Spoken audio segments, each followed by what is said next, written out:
So ngayon mga idol, Gagawa kami ng sarang dola! Opo! Damit mo blue, brief mo blue. Nakita ko tatay mo, nagsashabu. Damit mo green, short mo green, brief mo green. 2026 na, papa mo supot pa rin. Sa langit may anghel, sa dagat may pating. Nakita ko tatay mo bading. Sa langit may anghel, sa dagat may shell. Nakita ko tatay mo kalbo, nagjejel. Sabihin mo sa nanay mo, break na kami. Nakita ko, panty niya ganun kalaki. Pinasukan ng daga, ang sabi ng daga, eat bulaga. Ako si SpongeBob, ikaw si Patrick. Nakita ko papa mo, tumatay sa plastic. Ako si Spider-Man, ikaw si Batman. Ako may sapot, ikaw supot. Nakita ko mama mo nasa tabi ng ilog. Tinabihan ko ng itlog. Boss, pwede bang magtanong? Oh, nagtanong ka na. Ay, hindi. Dalawang tanong. Pangalawa na yan.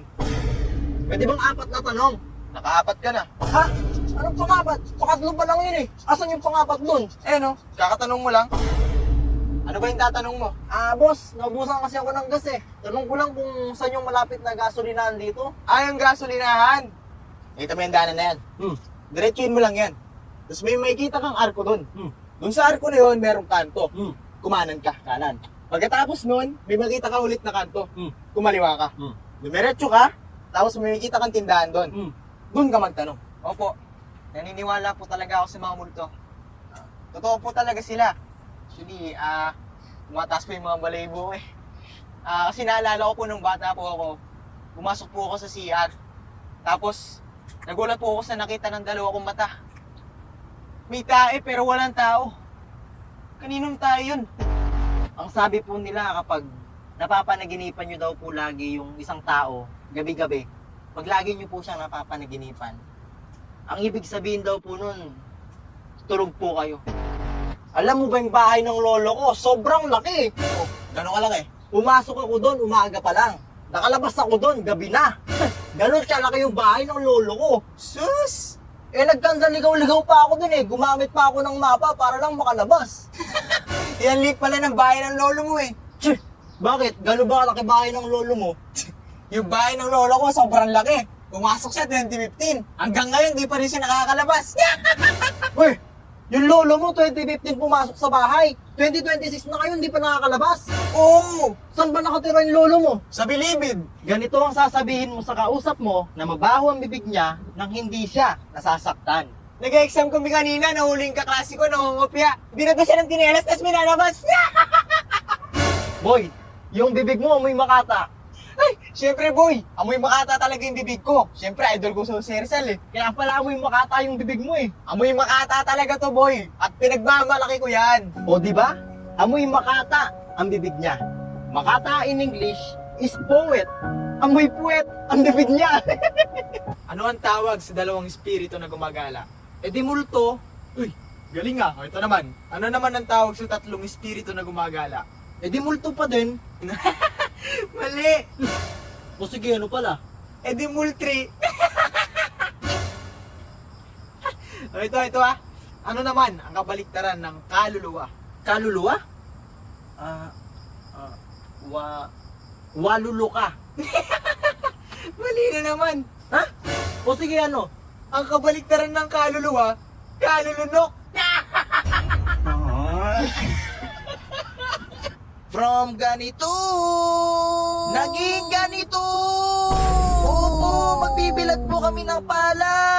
Dahil kakatapos nga lang ng ulan. At umaraw na naman dito sa amin. Kaya naisipan namin magkapatid. Nasuotin na yung pangmalakasang outfit namin. Para nga maibilad na namin Itong 5 sakong pala na ninakaw namin kahapon. Opo! Kung napapaisip nga kayo mga idol, Kung ano nga ba yung palay na sinasabi namin, huwag kayong mag-alala. dahil napapaisip din kami. Joke lang po. Ang palay nga pala mga idol, Ito nga pala yung bagong harvest na bigas. at pag naluto naman ay nagiging kanin. Opo! kaya nito mga idol ay hindi nakayanan ng kapugian namin. Nabuhatin ng isang sakong pala. Napakatanga namin dito mga idol. Dahil nagpakahirap nga kami na magbuhat ng sako. Eh meron naman pala kaming trolley na pwedeng gamitin. Opo! Tawang-tawa nga kaming magkapatid dito sa katangahan namin. Dahil nabuhat na namin yung 3 sako bago namin makita yung trolley. Kailangan kasi mga idol na maibilat na namin agad itong mga pala. Dahil kung hindi, ay malalagot kami sa aming nanay. Opo! So ayan mga idol, talagay na natin lahat ng palay dito sa kalsada. 5 sako yan ha. Ang gagawin naman natin yan next is tatanggalin natin yung mga tali. Tapos bubuhos na natin yung palay. So nakairam na rin kami ng gagamitin namin sa pagpibilad ng palay. Tapos tignan nyo yung panahon. Di ba namin alam kung uulan? Manalangin nyo na lang guys. Kitang-kita nyo naman mga idol na sobrang pangit ng panahon ngayon. Pero wala pa rin tatalo sa kapangitan namin. Kaya bago pa umulan, ay itinompa na namin ang mga pala. Opo!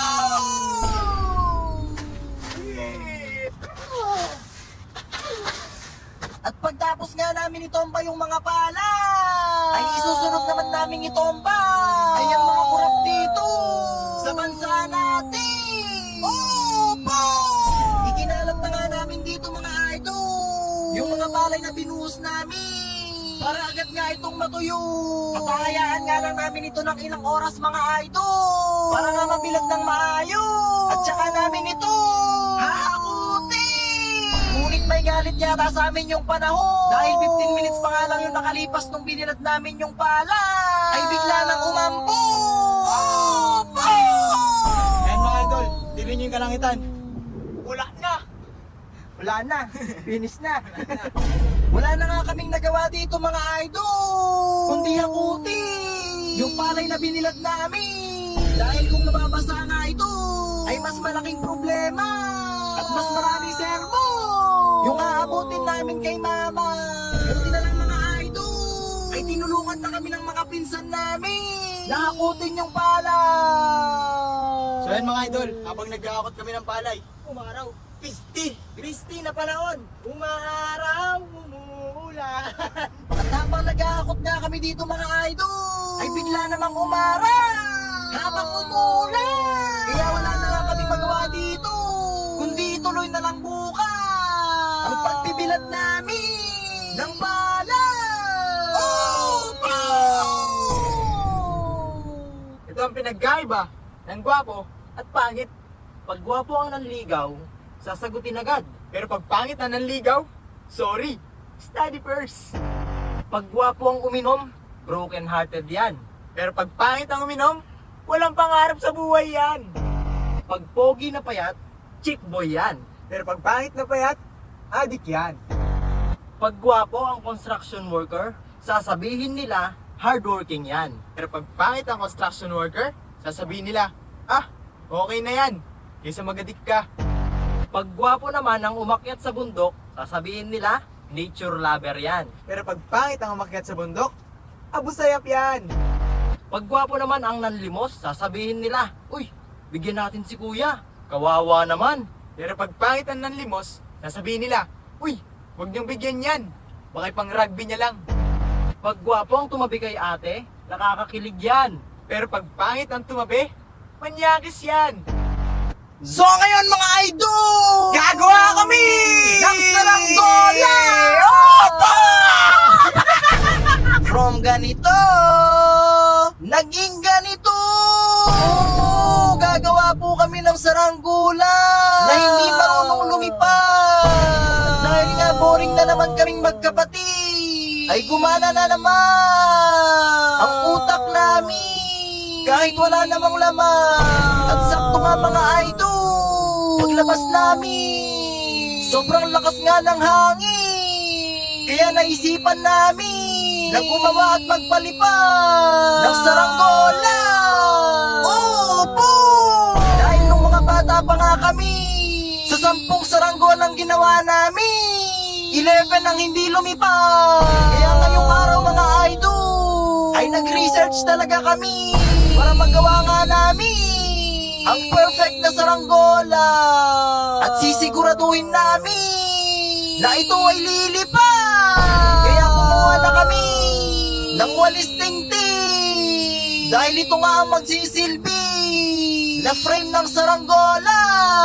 Dahil nga magaan ito at madaling palibari. Ang saranggola nga na ito mga idol ay ginaya lang namin sa YouTube. At sa oras nga na ito mga idol ay lalagyan na namin ito ng tali. Para may kulang eh. Anong kulang? May kulang eh. Buntot! Kulang ng buntot! Kulang ng buntot! Oo nga! Kulang ng Buntot! Oo! Buti na lang mga idol ay naalala ng kapatid ko na wala pa palang buntot yung saranggola. Dahil importante nga ito para makapagbalansi at makalipad ang saranggola namin. Ngayon mga idol, papalipar na natin ang saranggola! At sa mga oras nga na ito ay nahirapan kami dahil hindi marunong lumipad ang saranggola namin. Pero hindi pa rin kami nawalan ng pag-asa dahil sabi nga nila, ang taong may tiyaga may kaldereta. Ready ka na? 1, 2, 3. At sa pagkakataon nga na ito ay napalipad na namin ang saranggola. Opo!